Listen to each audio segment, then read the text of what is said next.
Our main character is finally starting high school. He's really excited for a new start because middle school wasn't very interesting for him. He looks at where he's sitting and sees that he's next to a girl. Our boy got very excited. He's been going to Riz Academy and is now ready to become the Riz Lord. He imagines the girl sitting next to him with two big smiles on her faces. He confidently walks in and hits her with the touching his own neck technique to show how great of a person he is. But the girl gives him an angry look, which gives him chills and makes him lose his confidence as Thanos snaps away everything. The girl tells everyone in the class her name is Furi Yuko. The main character then says his name is Taira Namito.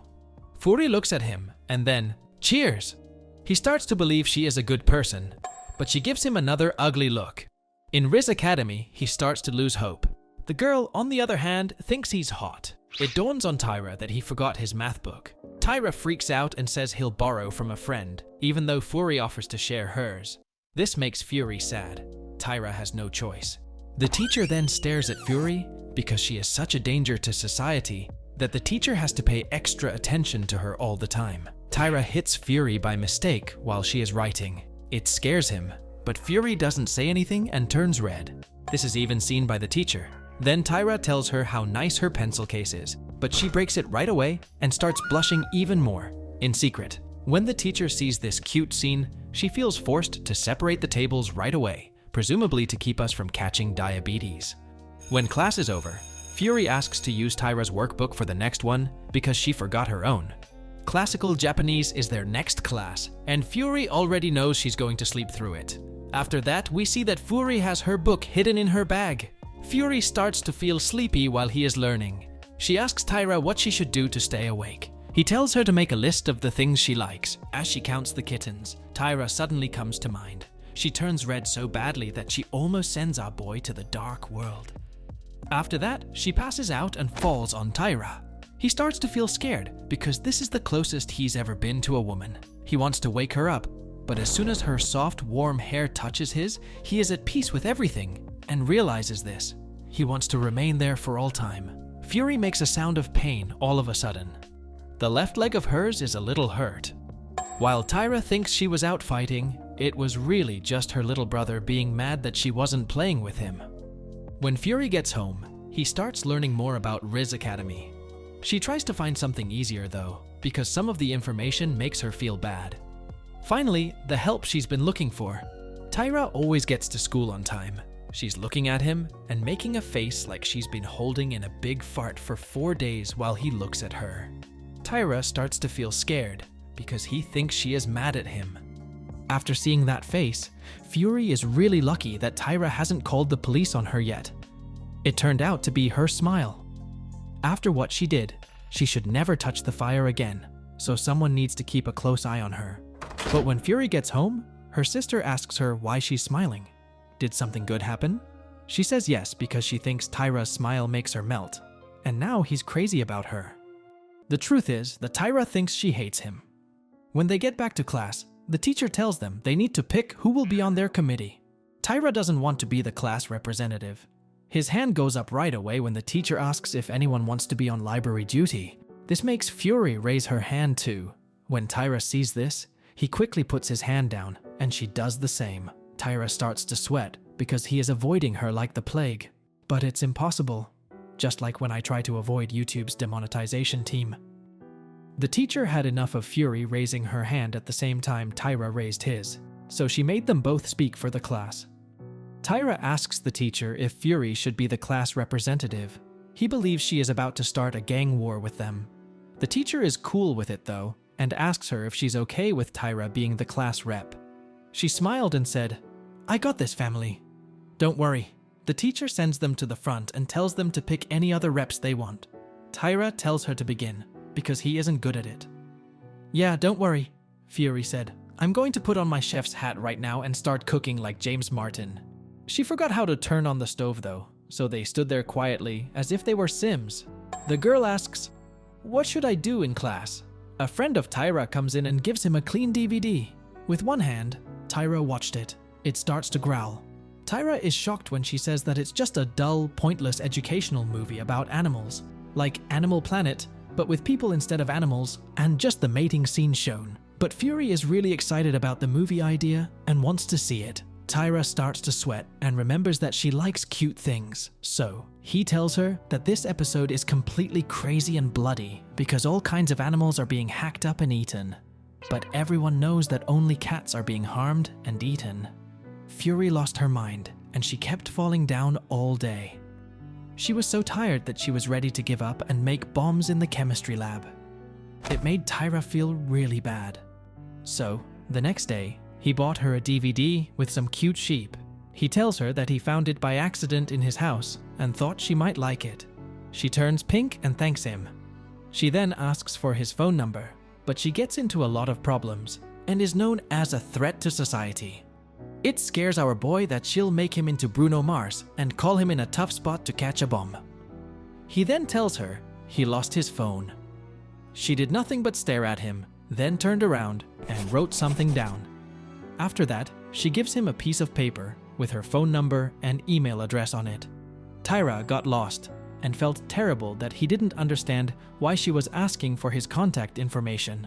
Anyway, he goes back to Fury and tells her that he just magically got his phone out of his booty cheeks. If she wants, he can give her his number. Tyra gets a text message from Fury on his phone. However, the message tells him to turn around, so he doesn't do what she says. Just as he turns around, Fury pops her head out from behind a corner. "What is it?" Tyra asks. Fury doesn't say anything. She just wants to send him a message for fun. Well, I don't know what else is pure goodness and cuteness if this. Here at home, Tyra is not sure if he should send her a message. At the same time, Fury is wondering if Tyra will text her. But in the end, Tyra's Riz isn't real, just like his love life. So he didn't text her and went to sleep, leaving Fury to wait for his message that never came. Tyra gets a mad look from Fury the next day. He doesn't know what's wrong because he didn't do anything, but that's the problem. The next day, Tyra sees Fury with some people who are praying for their lives as they walk to school. He gets scared because he thinks she gave them wedgies, hung them by their legs, and shook their money out like they were in a cartoon. He sneaks away because he thinks she is scary. She was really helping them because they were being robbed. In their cooking class, they were told to make curry. The two of them are in the same group. She didn't want to cook at first, but Tyra asked her to. She puts on her chef's hat and starts right away. They see right away that Fury is very good at using her hands because of how well she peels the potatoes. On Tyra's tray, things are looking pretty bad right now. When they're done cooking, Tyra feels terrible because Fury has so many veggies that aren't cut right. But Fury is thrilled to taste those greens that Tyra cut up. Some people are flirting with each other in class and Tyra is mad that they're doing it. But I'm more mad because the same thing could happen to him if his brain wasn't so good at picking up on hints. He sees Fury looking at them too, and all of a sudden, she turns to face him. He tries to figure out what her face means and thinks she's telling him to go buy bread. Her real wish was to do what they were doing with him. Tyra leaves the classroom quickly. When Fury saw this, her face lit up and she moved after him. At the bread machine, she said she would get the same thing he was getting. Her spidey senses start to tingle, and she sees two students trying to take something from Tyra's back pocket. So she scares them away with her alpha energy. At the same time, Tyra has no idea what's going on. Bro says sorry to her because he thinks he did something wrong. Then the bell rings, and PE is their next class. Tyra tells them to change and go back. Tyra tells Fury that they'll come back another time when Fury asks about the bread.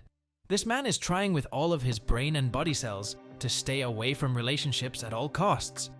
She clicks her tongue because she forgot to give him his bread. They made it to PE. There is basketball for the guys and tennis for the girls. Because they go to the same school, our boy gets to see Fury. What? You can't possibly be telling me she's in high school because those curves are crazy. People say that having thick legs can save your life. Once Tyra starts to play, he has to do some silly moves. After a moment, he sees Fury looking right at him. He thinks she probably sees the whole show now, not just him as a clown. But she only wants to protect him because she thinks he's very stupid. While Fury is playing volleyball, she's making some really cool moves. Tyra also knows she's pretty good, of course. I'm really impressed by how he can focus on the ball instead of other round things, since Tyra is looking at her from behind. Right away, the ball flies at him, but Fury steps in and stops it like a pro. Then she turns around and asks, "Are you ladies okay?" The class is over. Both Tyra and Fury are keeping the gear. He tells her how good she is at volleyball and how he must have looked like a fool because he's not good at sports. He says he'll keep trying to get better, though. Yet, Fury tells him that it doesn't matter, because nobody is perfect at everything. If you like her, you should know that she's good at sports, but not very smart when it comes to learning. She tells him not to worry about it because everyone is good at different things. Tyra thanks her after hearing all of this. The teacher sees Fury giving off a huge focus aura, as if she were cooking up a new delicious recipe that will make Walter White lose his job. She is shocked to see her careful notes, like Yagami Light writing down names in his death note. As soon as she looks at her, she realizes that Fury is doing everything but learning in her other class. She has to join a club because that's what the school says. So the teacher walks up to her and tells her. Since she's good at sports, Tyra suggests that she join the club. But she says it's too much trouble since she has to watch her brothers at home. That girl's teacher tells her to join the club Tyra is in because it's fun and kind of like a fan club. Fury then says yes. The room had a sign that said Manga and Anime Fan Club, and they went in. She takes a big breath because she's pretty sure it smells bad inside. But Tyra gets really close to her to protect the otaku gang. She tells her that sometimes they take showers, which is totally cool. Fury says sorry and turns red because he got too close to her. When they walk into the room, they see Ukuta Takuo, who is a big nerd in both mind and body. He tells them to be quiet because it's time to enjoy the figurines. When Tyra presents Fury to him, he is a little wary of her because she is a well-known bad girl. To be a real fan, Ukuta tells her, "Madam, I love 2D girls. If you don't like anime, please leave this place." After seeing their shapes, Fury can name all of them. She says that she watches cartoons with her sister because her sister loves it. He then asks her which character is her favorite. Fury answers her, and he sees that she's pretty valid, so he lets her join the 2D club. However, Fury is pretty scared of this guy, so she doesn't plan to join. Ukuta tells her she can do anything she wants with Tyra though. She stops, and then she's sitting in the club. When she asks her boss if she can move Tyra around, he says, "Sure, can." Fury tells him to sit down next to her, and then asks what they do in this club. They say that they bring comics from home and read it there, which is just a fancy way of saying that they don't do anything. When they ask her what kind of books she likes, they think she might say sports books or something else, but she says she loves shoujo manga. They are both shocked by this news. Ukuta says one of their next plans is to do costumes. She gets up right away and is about to leave the club, but the guy tells her not to go. He then knows that if he doesn't stop being stupid, she's going to make him a nice knuckle sandwich. She tells him that she won't judge his interests or anything, but he shouldn't force it on her. She says she might not fully understand otaku just yet, but one day it would be nice to, even if it means understanding their strange habits, like not believing in showering and other things. Tyra tries to tell her how nice she is, but she yells at him and blushes as she tries to think of something to say. When Ukuta sees this, he tells her that he fully backs Fury. When Tyra hears this, she gives him a scary look and tells him not to cook ever again. Fury says she's leaving because it's getting late, but before she goes, Ukuta gives her a piece of paper with pictures of maid outfits on it. She is about to knock him out, but he tells her that Tyra told him the other day that whenever he sees a maid outfit, he just can't hold it in and splatters all over the place like a yogurt machine. When Fury hears this, she takes the paper and says she'll look it over just once in class. At the same time that Fury writes her name, she also writes Tyra's last name. After that, she starts to blush at what she did. Today, we see Maeda Keihu. She's been stressed out because she has to sit next to Fury. She sees Fury smiling in a creepy way and thinks she's watching something scary, like a gory movie or a live-action anime show. But she's really just watching some cute cat videos, which was very popular on YouTube in 2012. It's then that she finds out Tyra has been hanging out with Fury. She freaks out because she thinks she's threatening to make our boy her slave and demand money from him. The thought of it scared Maeda so much that she wants to stay away from her at all costs. But all of a sudden, she dropped her eraser, and Fury stepped on it by mistake. She says she's sorry and picks it up again. Since she got her eraser dirty, she even suggests that they trade erasers. Maida is shocked by what's going on and wants to believe that Fury is nicer than she seems. Fury then shows up and asks for her eraser back. When Maida gives it back to her, the eraser cover falls off by mistake. They are in a frozen place, and Maida asks Tyra if she likes her. When Fury starts to blush, Maida also starts to blush because Fury is so cute. She told her she would cheer for her. He smiled and said, "Thank you." All of a sudden, Maida starts crying because Fury is so good and cute. Firu gives her a napkin to dry her tears. Maida starts crying because she saw the cute cat on her paper. She starts crying more than you do after your first wet dream. She went to see the nurse because she was crying so hard. So Maida calls her Yuko-chan, but then she changes it to Yuko-san and blushes. Fury tells her to just call her by her first name.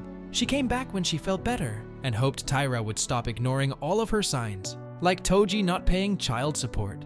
When Tyra sees them being nice, she goes crazy because she thinks Fury is putting together a group of bad guys to be the Avengers. Our son forgot to bring his umbrella when it started to rain. When his friend asks if he wants to share an umbrella, Fury speaks up, holding an umbrella and tripping over her words like a child. Tyra didn't know what to do, so she yelled at him, "God damn it!" to get under her cover. Our boy has no choice but to do what she says because he is afraid of her. Fury told him she would send him home. Nothing was being said, so it got weird. Fury's body went into fight or flight mode all of a sudden when Tyra asked him to hold the umbrella because it was the least he could do. He should keep his crusty virgin hand off of her, she says. Plus, she's bigger, so she'll hold the umbrella. Tyra says sorry and feels like he ruined the scene for everyone. At the same time, Fury is blushing because she wants to touch his crusty hands. He starts to move away from her a bit because he's scared of her, but she moves her umbrella toward him, making it rain on her shoulder. Tyra then comes back in. When they get to Tyra's house, he gives her a towel because she got wet because of him. Yeah, she's wet because of him. She gets red in the face and says she doesn't need it. Tyra thanked her again, but she fell silent and looked at his home address. Then she makes a face as if she's planning something. Tyra goes crazy because he thinks she's going to show up in her Batmobile at night and rob his house. She just looked at his last name and put it with her own first name.